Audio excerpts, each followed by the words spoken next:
Talk about that monsoon moisture, because now we're seeing even more electricity, or more of these thunderstorms across the mountains in LA County. So we also see it near the 15 South, that Interstate 15, near Rancho Cucamonga, Upland, Fontana, Ontario, Chino. You've been looking at this monsoonal moisture that can not only generate lightning, but also some brief showers. And we've got some cells creeping in on Long Beach along the coast. You see that green color, that red color. That's where we're looking at some instability. Orange County also getting a part of this monsoonal moisture along the Interstate 5 near Anaheim. You'll see some showers, or at least brief showers, maybe some thunder as well. Extreme heat warnings and advisories now extended until tomorrow. This is also affecting the Los Angeles County coastline. So even if you're headed to the beach where it will be a little bit cooler, you want to make sure you're drinking water and definitely using some sunscreen. Let's head into that red flag warning. We see this for LA County, Ventura County, and even Kern and Santa Barbara counties. Now, basically, due to the dry fuel, the vegetation,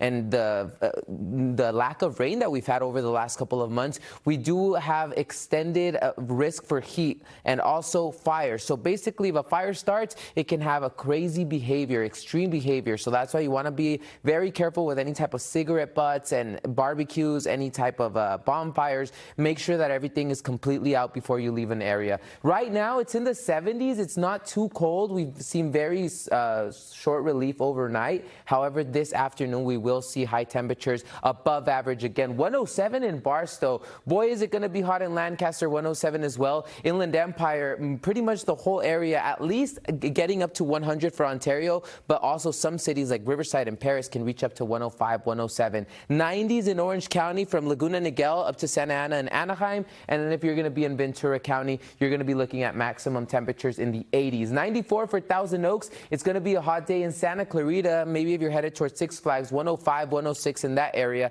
And for the Basin, we're looking at temperatures in the 90s. Let's get ahead into this future cast. We'll see that moisture coming in from the southeast up until next Tuesday. So we do have that thunderstorm chance the rest of the day today, especially for the mountains and deserts. You see the green pop up. That's where we can see those isolated thunderstorms. But we do have the cool down. Chino Hills, 96 today. Next Tuesday, a high of 90. That's a decrease of 6 degrees. So we will be back to around average for the next work week. LA Basin, Inland Orange County in the 80s for next Monday, and then we'll see low 80s once we get into midweek, so 82 for Wednesday. In the coast, finally relief, 70s, and that marine layer is coming back to our area for next work week. And then we'll also look at Inland Empire and the valleys. Valleys in the 90s the rest of the weekend, but finally in the 80s once we get into next Wednesday. For Inland Empire, you're going to be a little warmer, still in the lower 90s for next Wednesday and Thursday, but I've got to say that's a lot better than 101, 104 today, Michelle. So we do see that relief coming on to the next week.